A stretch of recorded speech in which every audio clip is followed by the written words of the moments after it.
وَقَضَى رَبُّكَ أَلَّا تَعْبُدُوا إِلَّا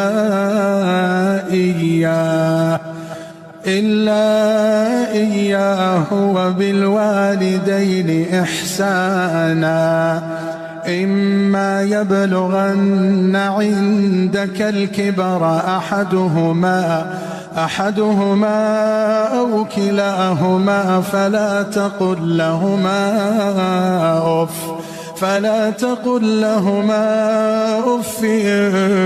ولا تنهرهما وقل لهما قولا كريما واخفض لهما جناح الذل من الرحمة وقل رب ارحمهما كما ربياني صغيرا.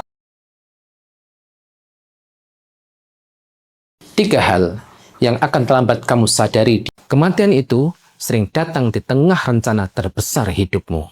Ada orang yang hidupnya sedang disusun rapi. Rencana masa depan sudah dibuat. Pekerjaan sedang berjalan dan semua itu terasa masih panjang. Masih ada waktu, tapi kemudian datang satu momen yang tidak pernah dia rencanakan. Satu kejadian yang mengubah segalanya dalam waktu sekejap.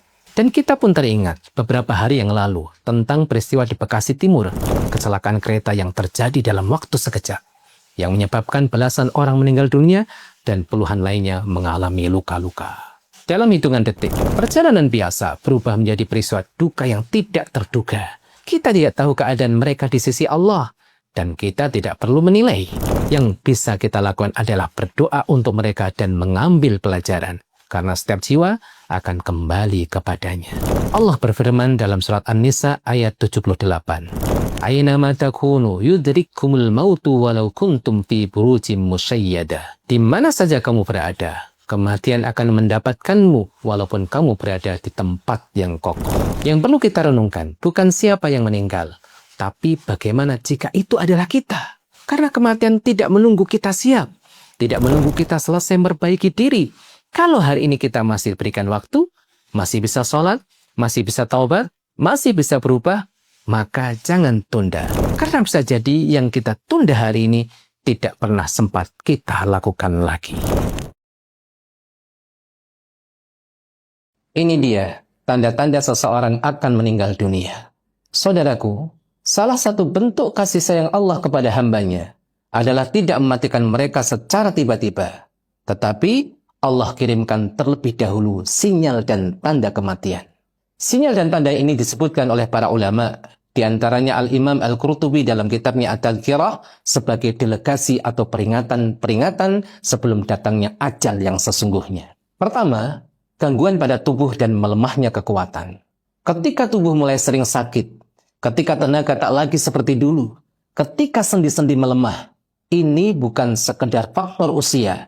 Ini adalah panggilan halus dari Allah. Hambaku, bersiaplah, perjalanan panjang semakin dekat. Kedua, tumbuhnya uban delegasi yang paling jelas.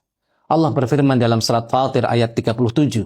Awalam nu'ammirkum ma yatadzakkaru fihi man tadzakkara wa ja'akumun nadhir. Bukankah kami telah memanjangkan umur kalian untuk mengambil pelajaran dan telah datang kepada kalian pemberi peringatan? Sebagian ulama menjelaskan bahwa pemberi peringatan itu adalah uban. Uban bukan sekedar warna rambut yang berubah. Uban adalah surat cinta dari Allah. Pesan lembut bahwa waktu semakin dekat dan kita harus memperbanyak bekal amal untuk perjalanan setelah kehidupan ini. Ketiga, kematian kerabat dan orang-orang terdekat. Ketika satu demi satu orang yang kita cintai kembali kepada Allah, ayah kita, ibu kita, guru, kerabat, sahabat, mereka pergi bukan hanya membawa amalnya, tetapi juga membawa peringatan bagi kita.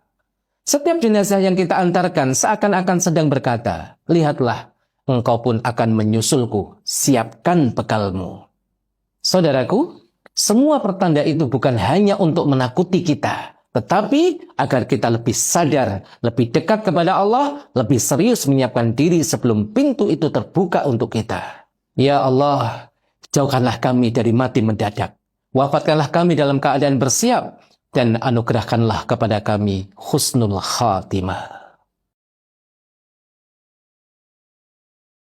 3 hal yang akan terlambat kamu sadari di dalam kubur.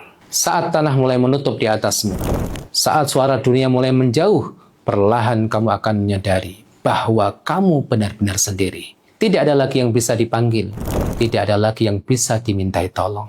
Hal pertama yang disadari manusia di kubur adalah waktu tidak bisa diulang. Semua penyesalan yang dulu ditunda, semua kesempatan yang disia-siakan tidak bisa diperbaiki lagi. Hal kedua adalah amal kecil ternyata sangat besar nilainya. Satu sujud, satu istighfar, satu kebaikan kecil yang dulu dianggap ringan ternyata menjadi sesuatu yang sangat berarti. Hal ketiga adalah tidak ada yang menemani kecuali amal saleh. Karena Rasulullah SAW menjelaskan dalam sabdanya, yadba'ul mayyita thalatha, fayarji'u itsnan, wa yabqa ma'ahu wahid, yadba'uhu ahluhu wa maluhu wa amaluhu, fayarji'u ahluhu wa maluhu, wa yabqa amaluhu. Ada 3 hal yang mengikuti mayit, lalu 2 akan kembali dan 1 akan tinggal bersamanya. Yang mengikutinya adalah keluarganya, hartanya, dan amalnya. Lalu keluarga dan hartanya kembali, sedangkan amalnya tetap bersamanya. Di sana manusia baru mengerti bahwa hidup bukan tentang panjangnya waktu, tapi tentang apa yang dilakukan di dalamnya. Maka sebelum itu datang, jangan tunggu sampai semuanya menjadi penyesalan. Karena di dalam kubur, kesadaran datang, tapi sudah tidak ada lagi kesempatan.